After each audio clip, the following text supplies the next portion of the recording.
Everyone at 29 has a plan, a real job, a savings account, something that makes sense on paper.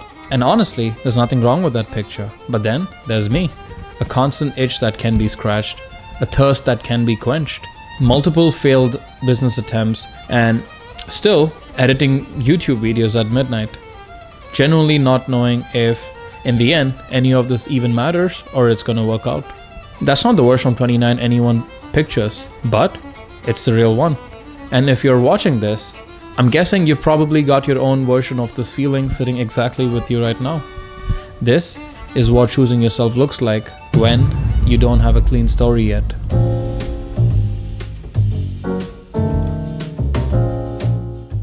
I work a 9 to 5, I pay my bills, I take care of my health. Now, I don't know about you, that already is a full-time job as is. And I want to be extremely clear about this. This is a complete non-negotiable for me. And somewhere inside of all of this, I decided to build a YouTube channel for myself. Not because I had extra time, I don't. And not definitely because someone told me it was a good idea. On the contrary, people actually thought I wouldn't make it, but it's a story for another day. But something inside me refused to let all the years go by without even trying. And I don't know how else to explain that feeling. You either have that pull or you don't. There's no middle ground to that. So here's the honest version. I borrowed all the time I could, from sleep, from weekends, from the hours most people spend on scrolling or with their friends and family or loved ones. I took all of those hours and I put it into doing something and building something. And trust me, that sounds more poetic than it actually feels like at 1 a.m. when your alarm is going to go off in the next 5 hours.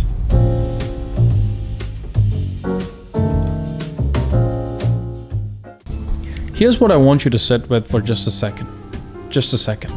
Real uninterrupted time is something you have to be absolutely selfish about, because nobody is going to hand it out to you in a silver platter. No one is going to clear your schedule for you, and no one is going to protect your evenings and say, go build that thing. That's on you, 100% completely. Eventually, my friends stopped inviting me out, not because something between us fell apart, none of that, but just because they already knew the answer to that question. And somewhere along the way, I've stopped feeling guilty about that, because it meant my priorities had become more legible to the people around me, and I didn't have to announce and sit and explain myself to anyone.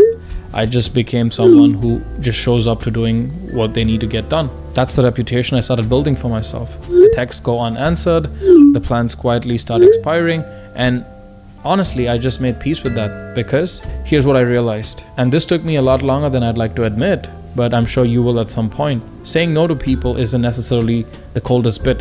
Sometimes, honestly, it's sometimes the most honest thing you can do with yourself and to the other person. Think about it. Have you ever shown up to something half present and, one eye on your phone, the other, your brain somewhere else, and you're physically just sitting there with absolute no contribution, and you think that's enough? Not really.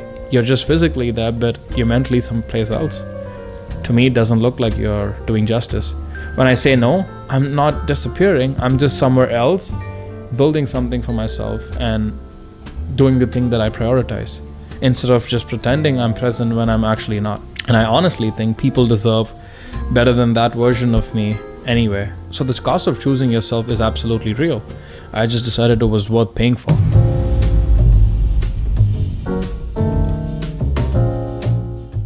And here's the part I think nobody really talks about when they tell you to go after your goals. The pressure isn't just from the outside, but it's also something that silently sits within your own heads. Every single day, at least to me, there's this voice. Shouldn't you be further along by now? Is this even worth it? Shouldn't you be doing something that is more meaningful, something more stable, something just more sustainable or sensible or even more adultish? I still hear that voice. Honestly, it hasn't gone away. It's just gotten a lot quieter. And I'm not sure if it'll ever fully go away as well. Because the way I see it, your brain is wired to find the safe bet, and uncertainty feels like a threat, because for a long time, it was. But here's the reframe I had to make. The cost of not trying wasn't zero. I had to make peace with that, because I kept acting like quitting was a safe option, like not trying was somehow risk-free.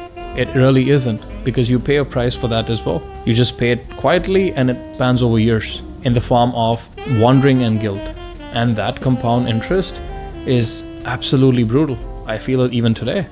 So I kept going, not because I had proof it'll all work out someday. I genuinely don't know. I just decided the cost of not doing it, the cost of not trying, was higher than the cost of being wrong.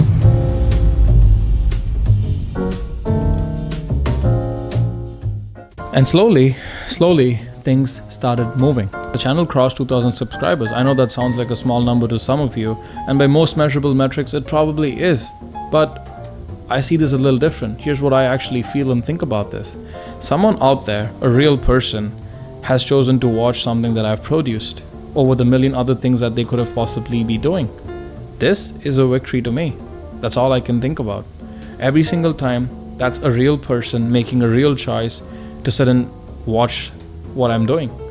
And that means a whole lot to me. And to top it off, a company called Brick, they build tools to help people put their phones away and actually lock in and do deep work. Which, if you watched my video on doomscrolling, kind of makes sense, where them partnering with me kind of fits well with the theme. And the work started getting recognized. This is the point. I built a video I'm genuinely proud of, not because it went viral or anything. It's just because I truly enjoyed making the content I did, and I truly started putting out work that I believed in on borrowed time from scratch, with no guarantees of any of this actually working out. So I live by one rule and one rule only. I only consume to produce, because I don't have the time.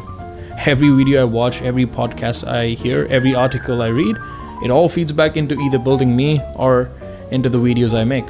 Nothing is wasted if you're actually paying attention, right? And honestly, that changes how you move through the world. So here's where I land. I don't know if this channel will blow up. I don't know if it'll succeed. I don't know if it becomes a career. I genuinely, honestly just don't know. But I'll tell you this, I see no point in quitting, because that's the thing people don't say out loud about building their own dreams in something bigger than themselves with no guarantees. It's not one dramatic month where you lock yourself in the room and emerge out victorious. It's quite literally showing up every single day despite what you think, with no proof, choosing the thing that matters over the comfortable choice, the comfortable answer, saying no to the things that pull you sideways over and over and over again until it hits home. Thinking and doing can fully coexist. When you're moving, the noise quiets, but when you're still, it actually gets a lot louder. So I stay moving, keep moving. If you're building something right now with no guarantees of any success or no proof that it'll all work out, then I guess this one's for you. Hold your grounds. And if you want to see how this all ends, at least for me, whether this channel makes it out or not, subscribe, because I don't know yet. And I think that's exactly why you should probably stick around and drop a comment if any of this landed for you, and let me know down in the comments if you're building something on the side for yourself. I'll see you in the next one. Peace.